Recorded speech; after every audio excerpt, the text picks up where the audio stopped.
Alright, hello there, welcome back to another a wee bit of a video. Today's video, we are going to be doing film review on Jimmy Butler. First things first though, before we get started on that, just a quick overview. Memphis Grizzlies, Golden State Warriors. Jimmy did drop 38 points, 7 rebounds, 6 assists. Stephen Curry stepped up, 37 points, 8 rebounds, 4 assists. Unfortunately for the Grizzlies, too many boneheaded errors that honestly, I just don't understand sometimes. The biggest boneheaded error would be not getting a shot off in the fourth quarter with 5 seconds to go. I don't understand what the play design was. It was just honestly all over the place. Like, you didn't really have a sense of direction.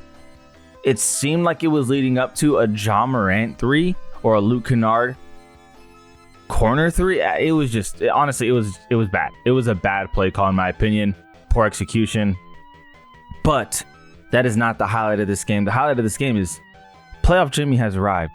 I think that's the most important thing for the Golden State Warriors, is to see firsthand playoff Jimmy stepping up, showing that he is still capable of these huge games.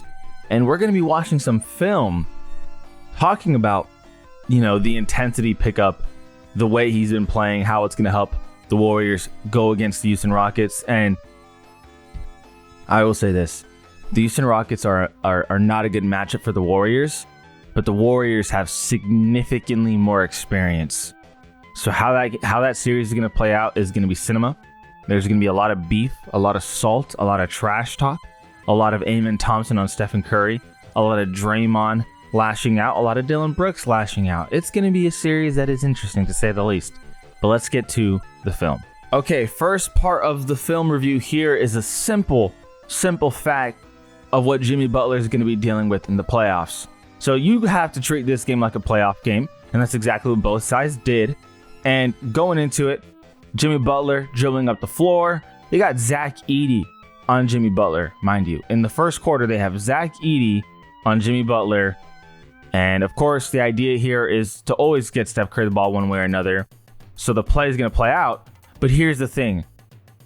Jimmy Butler, even though he's not a great three-point shooter, any player in the NBA, you give them this amount of time to be set, that is going to be a favorable position no matter who you are. I mean, you'd have to be a complete brick machine for this not to work out in your favor. Also, if you hear a baby in the background, that is my baby. But anyway, getting to it, they leave him. And I'm showing this not because it's impressive by any means, but it's looks that Jimmy Butler is going to be getting in the playoffs against the Rockets. That's going to happen. He's going to be getting these type of looks. Teams don't want to give up the free throw attempts because, again, look where Zach Edey's playing. He's playing like he doesn't give a damn. Is it going to bite you all the time? No, but any player getting a set three is not, in my opinion, a good idea. Okay, at this time of the year, you're going to see a stat increase from all stats in Jimmy Butler's box score, and rebounds is one of them. Quickly rebounds, gets it to Pods. Pods is quickly going to try to go up the floor with some pace. Okay, back to Jimmy, bounce pass. Jimmy, of course, a lot of space right here. This is how he's going to be played in the playoffs. We just went over that. But because there's so much space, he could also step inside. Luke Kennard pulls up, and guess what? Jimmy gets his teammates involved. Horrible awareness by Jaren Jackson Jr. Not concerned about Gary Payton at all. But Jimmy, along with Draymond on this team, are going to be looking for these kind of plays. It's going to happen. There's going to be a lot of backdoor cuts. That's going to happen often. Okay, so here we have Jimmy Butler in the corner. Looking at the defensive set right here for the Grizzlies, they want to avoid the three. I mean, it's clear as day. Warriors got Podes running across over here, but they got Buddy, Gary, and what is this guy's name again? Quentin Post? I feel like I should remember this, but yeah, it's Quentin Post. Anyway, back to the main point. Grizzlies do not want to give up a three, but at the same time, they don't want to give up Jimmy Butler attacking on the inside. So they got Jaren Jackson really ready to step in at any moment. Play goes on, and Jimmy stepping back, crossover, and attacking to the left. And guys are kind of just all over the place, to be honest with you. Gary Payton does have something to do about that. So if you were just watching strictly over here, let's watch Gary Payton real quick. Keep an eye on Gary Payton over here as Jimmy Butler has the ball. Moving over, pose over there. And setting a screen. So there's a little chaos going over here due to Gary Payton setting this screen, because now Desmond Bane's having to react. Luke Kennard is just kind of standing. But Jimmy Butler finds his guy. Quinn post, set shot, easy three, bucket. Okay, set out of bounds play here. Some things never change. Jimmy Butler will get to the free throw line. And Buddy Hield looking like he's going to set a screen.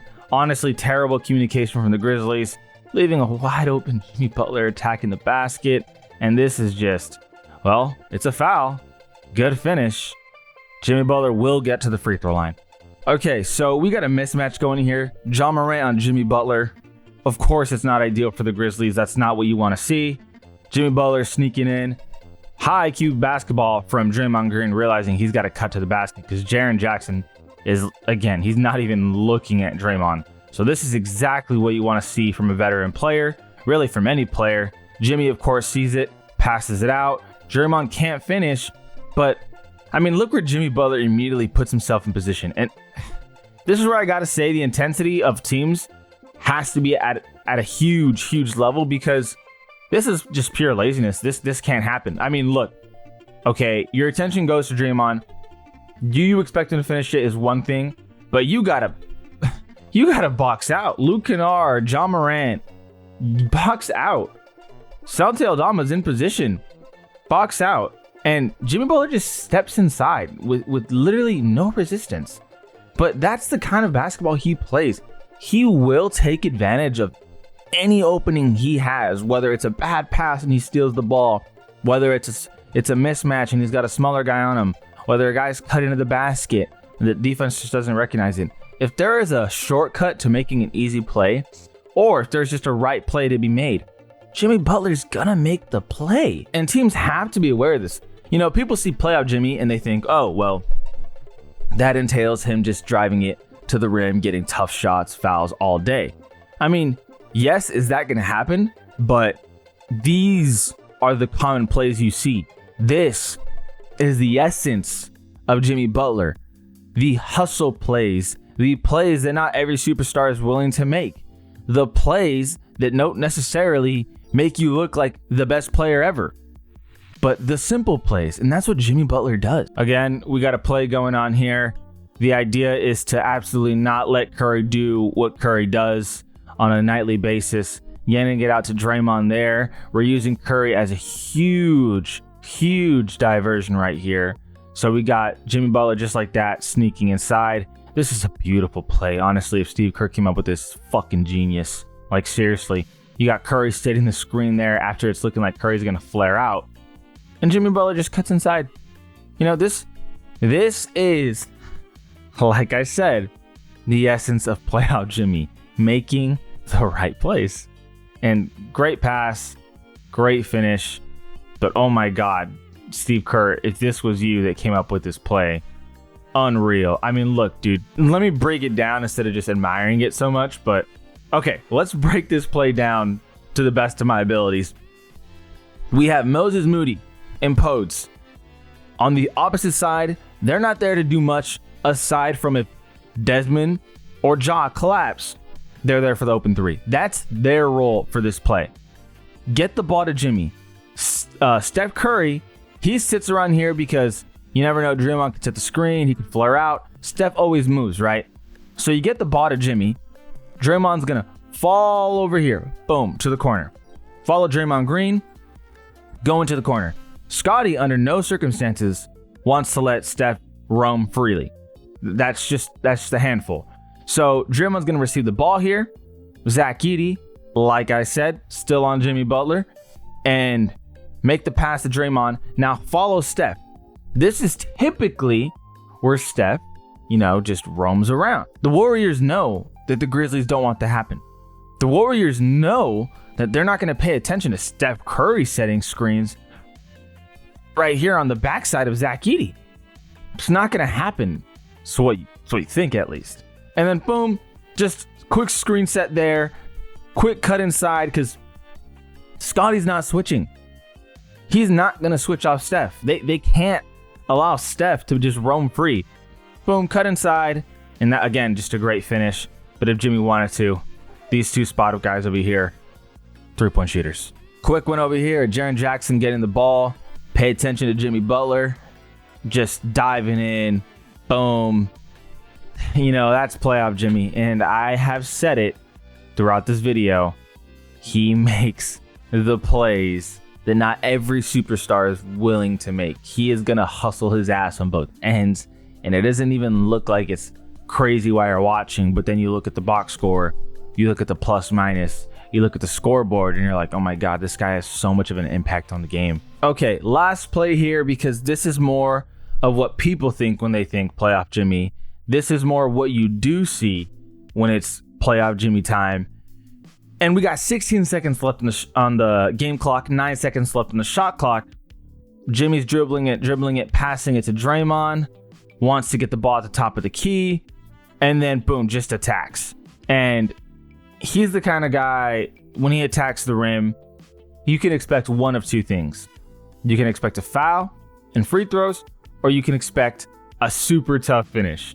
Which one is it this time? It's the latter. Super tough finish. It's third quarter. Is this something that, you know, happens with a minute to go in the game? Not this game, but it can happen in any game, and that's something that he does. Steph Curry over here is like, let's go. So happy to have this guy on my team. And like I said, dude, I mean, Jimmy Butler, I should go full screen here. Jimmy Butler, people think, man, he's one of those guys that can take over because he can hit, you know, shots with 5 minutes to go in the game. Super clutch. And yes, he can do that.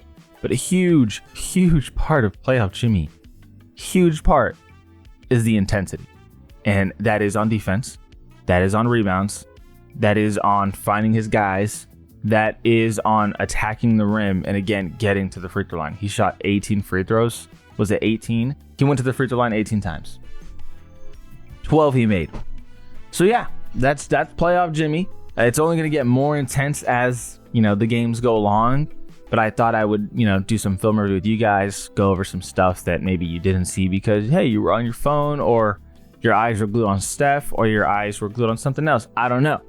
Nevertheless, I greatly appreciate you guys for watching. Feel free to like, subscribe. It goes a long way in helping the channel. This is All We've Been Different.